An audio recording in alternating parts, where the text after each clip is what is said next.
먼저 코스닥으로 가보겠습니다. 네. 사실 선생님께서 예언을 해주셨죠. 네. 일단 금일 장마감 831.23포인트고요. 금일 움직임 개인과 기관은 팔았고요. 네. 외국인이 굉장히 많이 들어왔습니다. 네, 말씀드렸지 않습니까? 돈 냄새가 나서 계속 살 겁니다, 외국인이. 일단 자, 외국인들이 코스닥을 지금 어떻게 생각하고 있을까요, 선생님? 그러니까 가장 저점에 살 수 있는 기회라고 생각할 수도 있고요. 돈 되는 주식을 미리 사는 것도 있고요.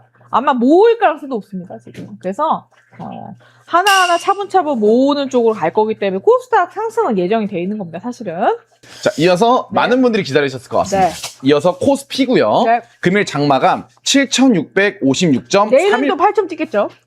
네. 사실 움직임이 개인은 샀고요. 네. 기관과 외국인은 많이 파는 움직임이었습니다. 네. 내일 또 다시 내려갔으니까 내일 아침에 또 사기 시작하겠죠? 재밌지 않습니까? 팔아서 내려간 거잖아요. 그죠? 그쵸. 재밌는 현상이 팔아서 지금 코스피 빠졌는데요. 내일 오전에 장에서 많이 주술 가능성이 있겠죠? 왜냐면 환율 떨어졌잖아요. 내일은 다시 코스피가 좀 회복이 될 것이다. 네, 회복될 겁니다. 사실 변동성에 대해서는 선생님이 계속 말씀을 해주셨던 부분이기 때문에 네. 이분은 참고하시면 좋을 것 같고요. 네, 제가 음료 5월인데 원래 음료 5월에 8,500 찍는다고 예상했다가 너무 빨리 갔습니다, 사실은. 그렇기 때문에 당연한 일이라고 생각해요. 맞습니다. 사실 오늘 코스피에서 흔들림으로 인해서 많은 분들이 흔들렸었던 게 반도체일 것 같아요. 삼성전자의 2분기 매출액이 나왔고요. 네. 171조 원이고요. 네. 이 중 영업이익은 89조 4천억 원입니다. 네. 한 분기 매출로 치면은 엔비디아를 뛰어넘는 사실 전 세계 1위가 됐습니다. 우와, 멋있다. 선생님이 삼성전자가 1위가 된다고 말씀을 해주셨고 네. 한 분기 기준으로 영업이익이 거의 100조 원, 90조 가량, 89조 4천억 달러를 달성을 했는데요. 네네. 이거에 따라서 많은 분들이 실적이 잘 나왔기 때문에 네. 주가가 올라갈 거라고 예상을 했는데 네. 오히려 코스피가 7%가량 빠졌어요. 네. 사실 왜 이렇게 이런 일이 일어나는 걸까요? 제가 말씀드렸잖아요. 그러니까 자, 코스피가 올랐을 때 어느 정도 팔았을 거고요. 그런 다음에 다시 사는 구조로 갈 겁니다. 내려가길 기다리겠죠. 좀 내려갔다가 많이 살 거고요. 지금 코스닥 같은 경우도 지금 많이 살 겁니다. 그래서 전체적으로 봤을 때 7월 첫째 주, 둘째 주 지나고 나면 셋째 주부터 굉장히 또 오르는 구조로 갈 겁니다. 그래서 올라갔다 내려갔다 반복입니다, 사실은. 맞습니다. 네.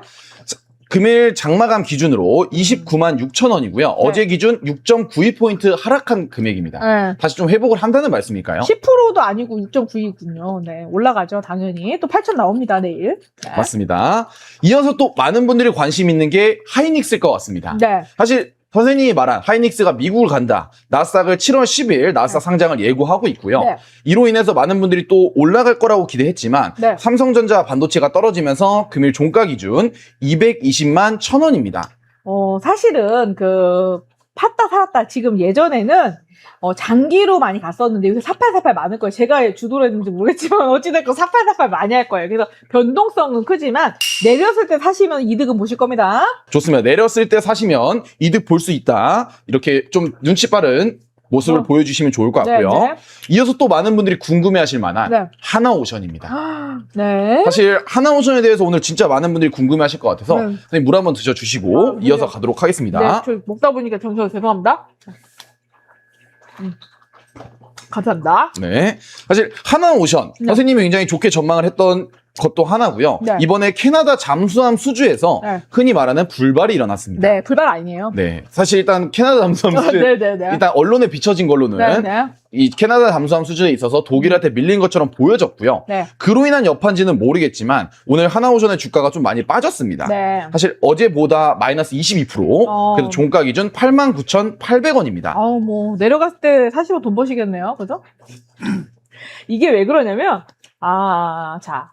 사람들은 명분이라는 게 있어야 되고, 의리 관계가 존재합니다. 근데 캐나다하고 중국하고 되게 우호 관계예요. 그래서 독일하고도 중국하고도 굉장히 거래를 우호적으로 했기 때문에 결국적으로 유럽하고 지금 중국하고 어느 정도 협약 관계로 갔다가 지금 경기 침체를 같이 겪고 있습니다. 그 상황에서 예전에 맺었던 관계 아예 무시할 수는 없거든요. 일부는 아마 독일하고 계획하는 것처럼 보이지만 잔챙이 계획일 가능성이 높고요. 나머지 수주가 큰 금액은 우리나라랑 할 가능성이 높습니다. 앞으로 사실 계속 지켜봐야 한다. 네. 라는 얘기인 것 같네요. 지켜보는 것보다 우리나라 계약을 안 할 일은 없다는 거죠. 네, 좋습니다. 그게 정확한 것 같네요. 사실 지금 오늘 장이 계속 흔들림에 따라서 네. 굉장히 많은 언론과 매체, 특히 전문가들이 네. 반도체에 대한 전망이 밝지 않을 것이다라고 예측을 또 하고 있습니다. 아, 그렇지 않습니다. 반도체 10년간 전 말씀드렸고요. 반도체 주가는 5년은 보장할 수 있겠네요.